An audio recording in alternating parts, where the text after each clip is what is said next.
Ça fait désormais un an que j'ai acheté un Mac. Alors ça, c'est un Mac portable, c'est pas le mien, c'est celui d'Emma. On l'a acheté il y a 3 mois, 2 mois, un truc comme ça. Ouais, 2 mois.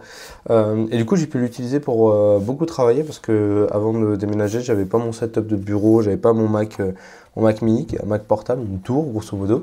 Et du coup, j'ai pu l'utiliser pour faire le même travail que je fais avec mon Mac portable. Et dans cette vidéo, en fait, on va comparer tout ça. Alors désolé pour ma voix, je suis malade à cause de la mist qui est là-bas. Mais du coup, il y a plein d'avantages, d'inconvénients à utiliser un Mac portable. Pareil pour un Mac fixe. Et donc, on va en parler de ça dans cette vidéo. Si tu es à la recherche voilà, d'un nouveau PC, tu sais que tu vas partir sur Mac parce que pour le montage, c'est la meilleure chose à faire finalement. Pour la façon de travailler avec les iPhones et tout, c'est vraiment incroyable. En fait, depuis que je suis passé là-dessus, moi je suis trop content. Donc, il y a plein d'avantages évidemment. Mais est-ce qu'on prend un Mac portable ou est-ce qu'on prend un Mac fixe? Pour un vidéaste, on a besoin de puissance, en fait que notre montage il soit hyper rapide, etc. Donc il nous faut quand même, moi avant j'étais sur Windows, ça ramait énormément. Et Mac, depuis qu'il y a les puces M1, M2, M3, M4, ça rame plus. Depuis que je suis passé chez Mac, plus aucun problème là-dessus. Sur mon Mac mini, c'est un M2 Pro avec 32 Go de RAM, 16 et 18 cœurs, un truc comme ça. Un 512 d'SSD et j'ai foutu un 2 Tera de SSD supplémentaire avec une extension, etc. Sur ce Mac-là, c'est un 24 Go de RAM, c'est un M4 et on a 512 d'SSD aussi. C'est, on va dire, le basique que tu trouves directement au Apple Store. Apple Store, ouais. On va directement commencer par le Mac portable. Il y a beaucoup d'avantages. Évidemment, vu que c'est portable, l'avantage, la mobilité. Tu peux te balader avec, c'est génial. C'est un MacBook Air, donc c'est quelque chose qui est léger. Il doit peser 1,5 kg, etc. Donc c'est très léger. 15 pouces. Alors, nous, on a fait le choix, enfin, Emma a fait le choix de prendre un 15 pouces parce qu'un 17 pouces, c'est super grand. Et surtout, en fait, ça rentre pas dans les sacs photos qu'on a à voyage, etc. Donc, ça allait être chiant de se trimballer un second sac, etc. Donc, ça, c'est déjà un bon avantage. On peut l'emmener en Presta client et tout, hein, et on peut travailler directement sur la Presta. Super intéressant, ça. C'est suffisamment puissant pour 99% des besoins. Ouais, je dirais 100% des besoins, mais je ne l'ai jamais poussé à bout. J'ai mis mes plus gros projets dessus.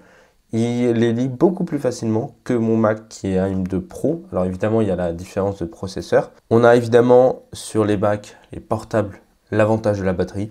Même en montage, la batterie elle dure à 8-9 heures, tu peux faire tout ce que tu veux dessus. Si ta batterie est chargée à 100% le matin, tu peux monter toute la journée, elle sera jamais à 0% le soir, donc ça c'est génial. L'écran, hyper qualité. En ce qui concerne les inconvénients, il y en a évidemment le prix. Après je dirais que c'est un prix élevé pour les specs.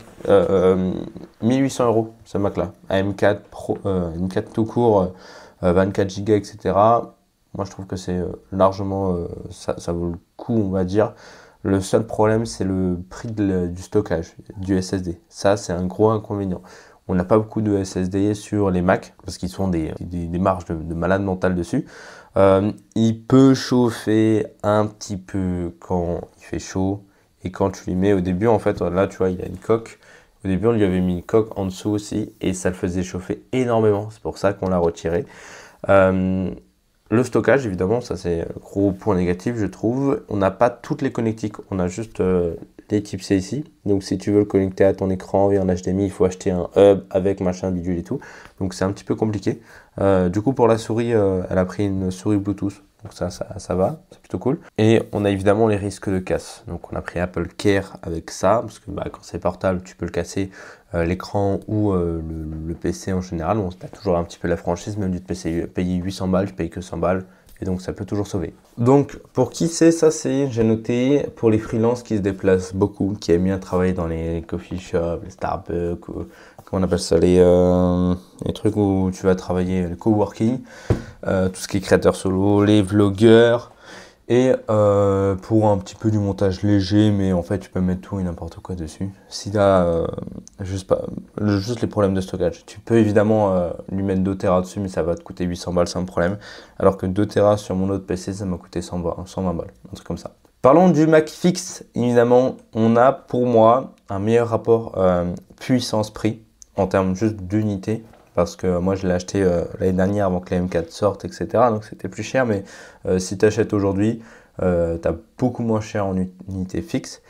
Tu as évidemment du silence, le truc qui fait zéro bruit. Et pareil pour le portable, hein, finalement, ça fait zéro bruit, le truc, c'est hallucinant. Sauf si tu es en train de lui mettre de l'export de 150 vidéos, ça j'ai déjà fait pour voir jusqu'à où il pouvait aller. On l'entend juste faire un petit vous, mais tout doux, c'est pas comme les anciens PC Windows et tout qui font les ventilateurs qui tournent comme des malades. Il peut chauffer évidemment si tu lui demandes énormément, mais du coup ça n'affecte pas les performances en regardant un petit peu les specs et tout. Ce qui est cool, c'est que tu choisis un petit peu ton écran. Si tu préfères avoir un écran, deux écrans, trois écrans, etc., tu fais ce que tu veux en fait. Tu construis un petit peu ton setup. Pareil pour du Mac portable, hein, évidemment, tu peux mettre des écrans, des connectiques, etc., un petit peu ce que tu veux dessus, mais c'est un petit peu moins fait pour. Et tu peux avoir énormément de stockage pas cher. Sur mon truc, comme je t'ai dit tout à l'heure, j'ai acheté une petite extension que je connecte directement à mon Mac midi, qui coûte 100 balles, je crois, l'extension. Et dedans, en fait, tu peux mettre n'importe quel type d'SSD. Tu peux mettre un SSD de 2 Tera, comme de 8 Tera, tu fais ce que tu veux finalement. Et tu as plein de connectiques directement. Donc moi, j'ai pris un Mac mini, donc il y a les connectiques, elles sont derrière, etc. pour connecter par exemple les prises USB. Et là, celle que j'ai achetée, tu peux directement mettre la carte SD, etc. Ce qui est de super sympa. Ah oui, il y avait ça sur les Mac Pro, d'avoir la carte SD directement. Là, il n'y a pas sur le R. C'est un petit peu dommage. Donc, on doit toujours connecter Hub, etc. pour mettre la carte SD. Mais on a plus de légèreté grâce à ça. Les inconvénients du fixe, bah, c'est la portabilité. Zéro portabilité. Tu veux le déplacer, bah, tu es obligé de faire autre chose. La batterie, elle est sur secteur. Donc, tu as une panne de courant, ton PC, il s'éteint directement. Ça peut être un petit peu encombrant si tu aimes bien être minimaliste, etc. Tu vois, moi, je pense que tu connais mon setup, il commence à être un petit peu gros et tout. Voilà, ça dépend un petit peu de ce que tu veux. Et tu dois évidemment acheter un écran supplémentaire, un clavier, une souris, sinon tu l'as pas. Donc voilà, peut-être qu'en termes de prix, ça rattrape le Mac Air. Donc voilà, c'est plutôt orienté projet lourd, etc. Parce que tu as plus de puissance pour le même prix, grosso merdo. Aussi utile pour le streaming. Je préfère faire du streaming sur du gros setup que sur du petit. Mais voilà, si je devais choisir de nouveau, c'est moi qui suis souvent sur mon PC, ça ne me dérange pas. C'est pour ça que j'ai pris un fixe et pas un portable. Mais pour ceux qui vraiment bougent beaucoup et qui travaillent beaucoup de l'extérieur ou ailleurs, si tu veux travailler sur ton canapé, tu travailles depuis ton canapé avec ton Mac, là c'est mieux d'avoir un portable. Sinon, si tu aimes bien être sur ton PC, c'est ta zone de travail, c'est ta zone de focus et tout, le mieux c'est de prendre un fixe. Alors il y a plein de budgets qu'on peut avoir. On peut commencer à avoir des Macs pour 600 balles. 600 balles, on a un Mac mini le plus basique des basiques, mais même les puces M1, M2, ça suffit largement. Ça fait le taf sur des vidéos YouTube sans problème. Si tu veux vraiment te faire plaisir, tu prends une M4 qui vient de sortir et tout, mais grosso modo, voilà, tu prends un M2 plus un écran externe, ça c'est petit budget. Tu vois, pour 1000 balles, tu as un truc très pro. Si tu veux aller un peu plus loin, soit tu prends un MacBook Air M3, M4 ou un Mac mini M3, M4 aussi, avec du stockage supplémentaire. Le MacBook Air, tu seras obligé d'acheter un disque SSD pour ça. Je te conseille le SanDisk, hein, ça coûte, je crois que c'était 150 balles le 2 Tera, un truc comme ça.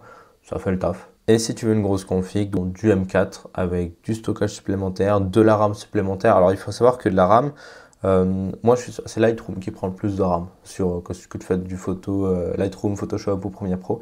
C'est Lightroom qui prend le plus de RAM. 24, ça marche. Franchement, il arrive à tout lire. Je pense que c'est aussi grâce au processeur. Sur l'autre, j'ai du 32, donc ça lit un peu plus facilement, je trouve. Mais grosso modo, du 24, ça fait largement l'affaire. Donc, que tu sois débutant, créateur ou vidéaste pro, moi je te conseille évidemment de passer sur Mac.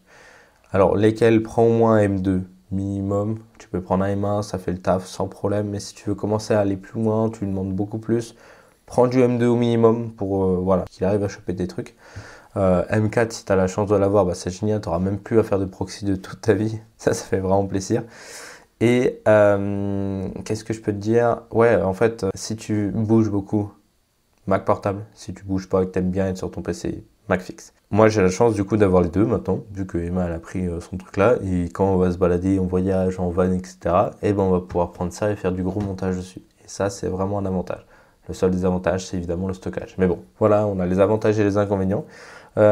Dis-moi dans les commentaires si toi, tu es sur Mac, lequel tu as, quelle est ta config et pourquoi en fait tu as fait ce choix-là. Il y a plein de Déjà, il y a un énorme débat entre Mac et Windows.